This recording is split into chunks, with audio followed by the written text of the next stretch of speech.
Et bonjour, aujourd'hui on se retrouve dans un petit espace de mon bureau. En fait, si je vous montre, ici il y a la porte d'entrée de mon bureau. Normalement, il y a mon porte-manteau qui est pas très loin. Et je vous fais cette vidéo aujourd'hui parce que je voulais aménager ce petit coin de bureau avec un tableau en liège. Alors, j'aime bien l'idée du tableau en liège, mais je voulais que ça soit finalement un support utile sur lequel j'allais venir afficher un peu les tendances actuelles sur les réseaux sociaux et dans la communication de manière générale pour les artisans qui nous nourrissent, les artisans du domaine culinaire, de la fourche à la fourchette. Donc aujourd'hui, si je te fais cette vidéo, c'est simplement justement pour te partager ces bonnes pratiques qu'on va afficher sur le tableau en liège et qui seront donc visibles dans mon bureau quand je vais accueillir des clients, des futurs clients. Mais l'idée, c'est aussi de pouvoir te partager un petit peu à travers ce support les bonnes pratiques actuelles sur les réseaux sociaux et dans ta communication. Je vais démarrer tout de suite. Cette vidéo, elle se veut d'être très spontanée, donc je suis désolée s'il y a des petites choses qui ne sont pas très bien rodées, mais le but, c'est que ça soit fluide et spontané. Alors, la première chose que j'ai écrit, il y a deux petits papiers, mais la première chose, j'ai noté aujourd'hui... Donc j'ai noté ça, je vais le lire. Aujourd'hui, les algorithmes favorisent ce que les humains aiment vraiment. Le vrai, le partageable, le lisible, le sensible. Ça peut te paraître un peu bateau, mais c'est un peu là ma phrase du moment que j'ai envie d'embarquer en premier. Et c'est là tout autour que ça va tourner tout autour de ça, ce que j'ai envie de te partager. Vraiment, aujourd'hui, les algorithmes favorisent ce que les humains aiment vraiment. Il faut bien comprendre que l'algorithme, il est fait avant tout pour favoriser ce que les humains aiment. Et les humains, ils aiment quoi? Le vrai, le partageable, le lisible et le sensible. Et puis, j'aime bien aussi me rappeler un petit peu le pourquoi de ces Suzettes. Et donc, j'ai noté cette phrase. Ici, nous racontons ceux qui nous nourrissent, pas pour les mettre en scène, mais pour leur redonner la place qu'ils méritent. Voilà, ça je dirais que c'est un petit peu le pourquoi de ces Suzettes et le pourquoi de cette aventure. Maintenant, une fois qu'on a posé le décor, on va rentrer dans des choses très très concrètes et j'ai envie de démarrer tout de suite par cette première petite chose qui est aujourd'hui, un contenu performe s'il est partagé en story, envoyé en DM, en message privé et enregistré. Alors, pourquoi je dis ça? Parce qu'aujourd'hui, on va justement favoriser des contenus qui vont être partagés, qui vont être qui vont prendre de l'ampleur, entre guillemets. Et souvent, on dit qu'ils sont partagés plutôt en story, envoyés en message privé, enregistrés. Je vous donne des exemples pour que vous puissiez comprendre quel type de contenu va répondre à ces critères-là. On a par exemple les clients qu'on reconnaît au bruit de la porte. Ça peut être un contenu un peu comme ça. Raconter un peu le client type. Ce produit que vous achetez sans savoir pourquoi. Mais vraiment le tourner de cette manière-là. Les détails que seuls les habitués remarquent. Pareil. Ça, c'est des contenus qui vont être faciles à partager, à être partagés par votre audience, à être enregistrés, à être envoyés en DM parce que les gens vont se reconnaître. Donc ça, c'est la première chose. Et puis, je vous ai mis une petite photo que je vous montre, une photo que j'ai faite pour un client. Voilà, ça c'est de la photo gourmande qu'on aime et qu'on a envie de partager. Tac, je l'ajoute. Ensuite, notion suivante. Je vous ai mis, on ne suit pas un post, on suit une intention, on veut de la cohérence. Pourquoi j'ai mis ça? Parce que parfois on a l'impression que les personnes vont nous suivre voilà, juste parce qu'elles ont bien aimé la chose ou quoi. Mais en fait, elles vont surtout suivre le message que vous racontez et ce que vous voulez dire derrière. Et ça, c'est hyper important. Et je vous ai mis un exemple, justement. Alors, je vais vous lire. Ça, c'était une story que qu'on avait fait avec une cliente. Et en l'occurrence, dans cette story, on remerciait les clients d'être venus nombreux. Donc là, en l'occurrence, pour la chandeleur. Mais aussi, on s'excusait pour la pénurie qui a eu lieu à 18h. À 18h, ils ont dû fermer boutique parce que, en tout cas, il n'y avait plus de crêpes. Il restait des galettes, mais il n'y avait plus de crêpes. Et donc, ils s'excusent. Mais en fait, le fait de s'excuser, ça rappelle aussi un truc, c'est que ça rappelle les valeurs derrière l'entreprise, c'est qu'on ne fait pas de surproduction et que parfois, ça peut nous arriver de ne pas bien prévoir le stock. Et on s'en excuse et on est des êtres humains. Voilà. Donc ça vient alimenter justement on ne suit pas un poste, on suit une intention, on suit des humains et on veut de la cohérence. Voilà. Ça, c'est hyper important et c'est de plus en plus vrai en 2026. Qu'est-ce que cette histoire dit de notre manière de travailler? Ça, c'est important. C'est cette notion de raconter des histoires, mais surtout raconter des histoires qui racontent la manière de travailler et votre manière singulière à vous de travailler. Et justement, je reprends aussi cet exemple un peu de notion de on produit et on ne veut pas gaspiller. C'est que avec cette même cliente, donc, qui, vous l'avez compris, fait des crêpes et des galettes, eh bien, juste avant de partir en vacances, ils ont un peu trop produit un jour, et donc il leur restait de la marchandise sur les bras avant de fermer. C'est visiblement une erreur en interne, ils ont mal calculé leurs coûts. Bref, c'est pas grave, on publie un post sur les réseaux sociaux, on dit qu'il reste un petit peu de marchandises et du coup ils ont décidé d'étendre leur plage horaire parce qu'ils sont pas ouverts normalement samedi après-midi, ils ont décidé d'ouvrir un peu plus et on en parle sur les réseaux, on n'a pas peur d'en parler en fait. Et c'est ça qui fait aussi que ça va fonctionner parce qu'on montre du vrai. Donc ça c'est aussi une autre manière d'illustrer le fait que finalement c'est une vraie histoire qui se passe dans la vraie vie de l'entreprise. Et ça montre aussi une manière de travailler. On n'a pas envie de gâcher, on n'a pas envie de gaspiller. Voilà. Donc ça, c'est hyper important. Il y a aussi aujourd'hui, ce qui est important, c'est plus important de faire rester les gens que de faire du buzz. Et ça, j'ai vraiment envie que vous l'enregistriez, que vous l'imprégniez dans votre petite tête, entre guillemets. C'est qu'aujourd'hui, on veut que les gens restent, on ne veut pas buzzer. Ça, je pense que vous l'avez bien compris.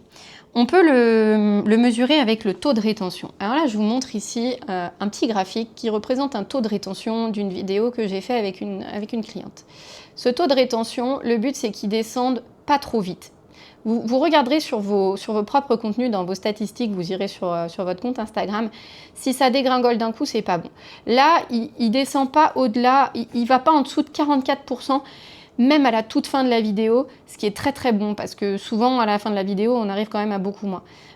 Donc l'idée, c'est vraiment que ça descende pas trop vite et que quand on arrive à la moitié de la vidéo, faut pas qu'on soit en dessous de 50%. L'idée, dans l'idéal. Vous allez voir que c'est pas si facile que ça à obtenir. Donc vraiment, ça c'est les chiffres qui permettent de savoir un petit peu où on en est. Mais au-delà du chiffre, il faut toujours garder en tête qu'aujourd'hui, on cherche à faire rester et pas à faire buzzer un contenu. Ça, c'est vraiment, vraiment, vraiment hyper important. Autre chose que je voulais vous partager, on n'accroche pas avec une promesse, mais avec une vérité. Alors, qu'est-ce que ça veut dire? On n'accroche pas avec une promesse, mais avec une vérité. Une promesse, souvent, ça fait un peu marketing. C'est ce qu'on dit bien souvent, c'est qu'une promesse, ça donne la sensation que ça a été très marketé, etc. Aujourd'hui, on ne veut plus de ça. On ne veut plus d'un contenu trop marketé, trop promotionnel. On veut des vérités, on veut ce qui se passe dans la vraie vie. Je vous donne des exemples. Ça peut être, il y a des clients qui disent jamais bonjour, mais qui reviennent toujours. Ça, c'est une vérité. Et c'est un petit peu humoristique, ça peut être rigolo. On sait qu'on a réussi quand vous revenez sans regarder la vitrine. Ce produit, on ne le met jamais en avant, pourtant, c'est notre best-seller, par exemple. L'idée, c'est vraiment d'appuyer sur des vérités, mais sans en faire des caisses. Il y a une autre vérité, moi, que j'ai partagée avec un client. Donc là, c'était une vidéo, un reel. Et c'était en gros, on partageait le fait que le vendredi, c'était leur journée de rush. Et donc, c'était une vidéo un peu en mode accéléré où on les voyait bosser. Et c'était un petit sondage en mode, savez-vous pourquoi le vendredi, c'est rush à la crêperie? Et puis, il y avait différentes réponses avec des réponses un peu rigolotes. Tout ça, ça vient vraiment nourrir cette vérité. Et on ne vient pas faire une promesse en disant, on est les meilleurs, quoi. Vous voyez ce que je veux dire? C'est vraiment se servir des faits, de ce qui se passe réellement, sans en faire un message promotionnel. Un autre truc hyper important, et ça, c'est hyper important, une légende claire vaut mieux que 15 hashtags. À une époque, on allait vous conseiller de faire 10, 15, 20, 30 hashtags, ça c'est terminé. Ça, c'est vraiment, mais vraiment terminé. Donc ça, c'est pareil, on va le mettre en très très gros. il vaut mieux écrire une légende claire, bien rédigée, avec les bons mots-clés, plutôt que de s'embêter à trouver des hashtags. Et aujourd'hui, je dirais qu'il y a encore un élément supplémentaire, c'est que les algorithmes de Google, pour le coup, vont aller chercher dans les légendes de vos contenus pour vous référencer. Donc aujourd'hui, il y a un truc à retenir, c'est que la légende, elle participe à votre référencement naturel sur Google et aujourd'hui pour l'IA également. C'est-à-dire qu'il y a des gens qui vont demander à ChatGPT par exemple, même si, voilà, on peut en penser ce qu'on en veut. J'ai mon point de vue là-dessus, mais c'est pas le sujet de cette vidéo. Il y en a qui m'ont demandé à ChatGPT, j'aimerais trouver une boulangerie dans tel périmètre géographique, donne-moi les meilleures boulangeries du coin. Eh bien, ChatGPT va aller regarder dans les légendes de vos contenus pour vous référencer. Donc aujourd'hui, ce référencement naturel, il est hyper important et il se fait aussi via les légendes de vos réseaux sociaux, aussi et surtout via les légendes de vos réseaux sociaux. Donc on ne peut pas, on ne doit pas les négliger, ces légendes. C'est hyper important. Ça, c'était un message important à vous faire passer aujourd'hui. Autre chose, souvent on a peur de se répéter. Enfin, moi, j'ai souvent des personnes qui me disent, voilà, j'ai peur de me répéter, etc. Mais il faut juste vous dire un truc, c'est que la répétition, elle crée la confiance. Ça, c'est la petite phrase que j'ai notée. C'est-à-dire que, à force de répéter les choses de manière différente, eh bien, on crée la confiance petit à petit. Donc ça, c'est aussi une notion à ne pas oublier et surtout à vous décomplexer avec ça. C'est que répéter, c'est pas un souci. Il y a cette notion de ce qu'on fait prend vie chez vous. Alors, là, je parle comme si j'étais à votre place. C'est-à-dire que ce qui manque parfois dans les contenus des personnes, des artisans que je rencontre, c'est qu'on oublie de projeter, les clients dans des cas d'usage. Je m'explique. Là, j'avais une cliente qui faisait des saucisses végétariennes. Eh bien, on a fait un shooting où on a montré ces saucisses dans des hot dogs sur un festival parce que c'est dans ce genre de contexte qu'elle a envie de les commercialiser. Si vous ne faites pas ce genre d'image qui projette dans l'utilisation de votre produit, jamais un client va vraiment se projeter. Alors oui, si vous êtes sûr, vous allez me dire oui, mais moi je suis sur un produit banal, nanana, ok. Mais c'est juste que c'est complètement dans l'inconscient des gens. Plus les gens vont voir des images pour se projeter dans l'utilisation, dans la dégustation de votre produit, et plus ils vont avoir envie de venir, de tester et de revenir. Donc ça, c'est complètement inconscient, mais c'est un truc hyper important.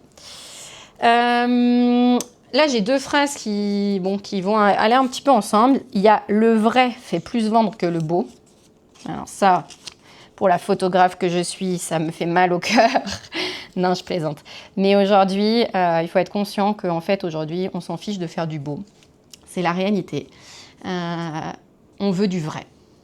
Donc, bien sûr, on pondère toujours ça parce que, voilà, il y a quand même un minimum à avoir en fonction du niveau de gamme dans lequel vous êtes. Si vous adressez une clientèle plutôt premium, il va quand même falloir avoir un niveau d'image qualitatif. Mais en tout cas, vous pouvez tout à fait mixer du contenu très spontané, pas trop qualitatif en story par exemple, et avoir du contenu plus qualitatif sur les contenus qui restent.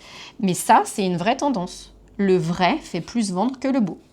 Et on se montre pour rassurer. Quand je dis on se montre pour rassurer, c'est qu'on a besoin de voir de l'humain. Et on a besoin de voir de l'humain pour rassurer. Et pour illustrer ces deux phrases, je vous partage ce post que j'ai fait faire à une cliente. Cette cliente, elle n'aimait pas du tout cette photo-là. Enfin, on n'était pas très convaincus. Elle me l'avait donnée quand même, mais sans grande conviction. Et je lui ai fait poster cette photo, qui est une photo d'elle, voilà, qui est pas une photo pro. Enfin bref, ça la met pas particulièrement méga en valeur. Mais c'est une photo vraie, spontanée. Ça a super bien fonctionné. Et j'en ai des dizaines d'exemples comme ça. Parce qu'on montre de l'humain et on fait du vrai. Et pas du beau à tout prix. Vous voyez ce que je veux dire ? Tac. Et j'ai encore un dernier petit truc. On cherche à montrer des moments et pas des discours. J'ai noté un moment, mais pas un discours. Ça revient un peu avec cette idée de on n'accroche pas avec une promesse, mais avec une vérité. C'est que, encore une fois, on s'en fiche du discours, de la promesse, du côté un peu marketing. C'est pas ça qui nous intéresse. Ce qui nous intéresse, c'est vraiment du vrai. Donc, on va montrer des coulisses de production, comme sur cette photo par exemple. Voilà, ça c'est du vrai. C'est peut-être pas particulièrement beau. On est voilà, dans une production, donc c'est pas toujours hyper esthétique, mais on s'en fiche. On veut du vrai. J'ai fait le tour de mes petits papiers. Nous sommes à 15 minutes. Je vous refais juste un petit récap rapide parce qu'il y a quand même des idées clés à retenir dans cette vidéo.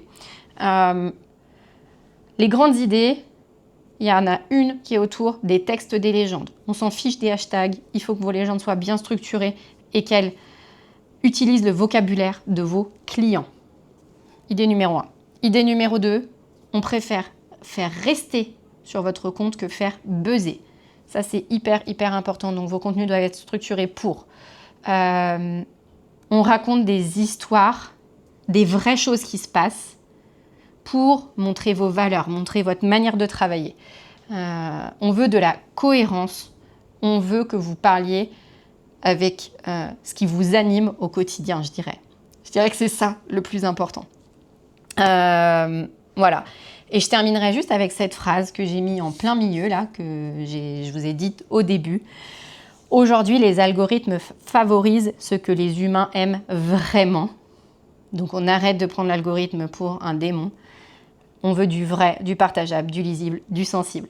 Si cette vidéo te parle, si cette vidéo te questionne un petit peu, si cette vidéo te titille, je t'invite vraiment à réserver un appel avec moi. Tout simplement, je propose des appels diagnostiques. Si on a déjà fait un diagnostic ensemble mais que tu as envie de refaire le point, ça c'est tout à fait OK aussi parce qu'on évolue tous dans le temps et peut-être que cette vidéo va te faire un petit peu cogiter.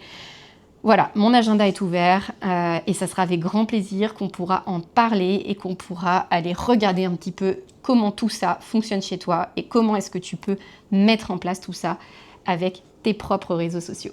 Allez, je te laisse ici et je te dis à très bientôt.